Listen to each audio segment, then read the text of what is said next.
One of the questions I always ask parents is, has your child had a comprehensive eye exam in the last year? And the majority of the time, parents will say yes. They had their vision checked at school, or they had their vision checked at the pediatrician. And I think it's important to talk about the difference in what a vision screening is and what a comprehensive eye exam is, and even further, what a comprehensive developmental vision exam is. So when we talk about vision screenings, they're really designed to catch the children that are having difficulty seeing targets at distance or at near. And the misconception I see is that most of us think that if our child has 20/20 vision, it means everything's perfect. And what I always explain in my office is what 20/20 vision means is simply that this is the size of letter that your child's able to see from 20 feet away.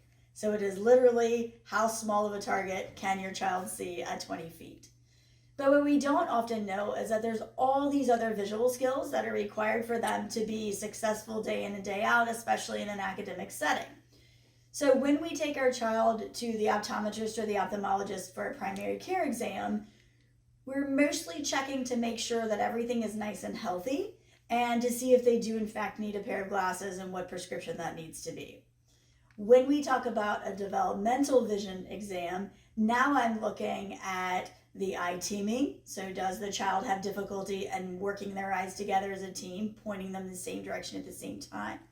Does the focusing muscle have difficulty? So do they have trouble clearing things when they look up close, or trouble relaxing that muscle when they look far away? And perhaps do they also have trouble with tracking? So this is where they have difficulty pointing the eyes from one place to another, and that can interfere with their ability to keep track when they're reading. And talk about, more specifically with reading, like go through it, like as you're bringing your eyes across the line, like what are the skills being used? Sure. So when we're trying to read, the biggest skill or most important skill that we're using is what's called saccadic eye movements or tracking. So when I'm moving my eyes, I need to be able to move them very precisely from one word to the next, and then from the end of one row down to the following. And the importance of that is that I'm going to be able to keep my place when I'm reading. And I'm not going to look at the end of the word instead of the beginning of the word and substitute something else in its place.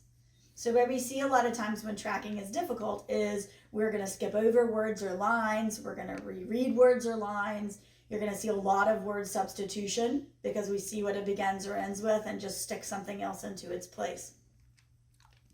A normal eye exam or vision screening is probably like a minute. Mm-hmm. And then, so just talk about the difference in time of a vision screening, maybe like a primary care exam, and then, a functional vision exam. Sure. So in vision screenings, the children are seen very briefly, and usually those are going to be by either a layperson who's been trained to perform the test, a school nurse, maybe a technician, but not typically by a doctor. When we talk about a primary care exam, those are meant really to be an initial exam to determine, is there anything else going on that warrants a referral? Is there a disease?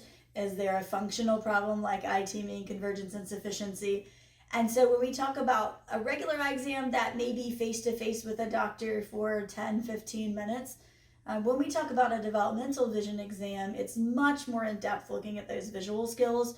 So on average, the time that my patients are going to spend in the office may be anywhere from 30 minutes to 1 or more hours.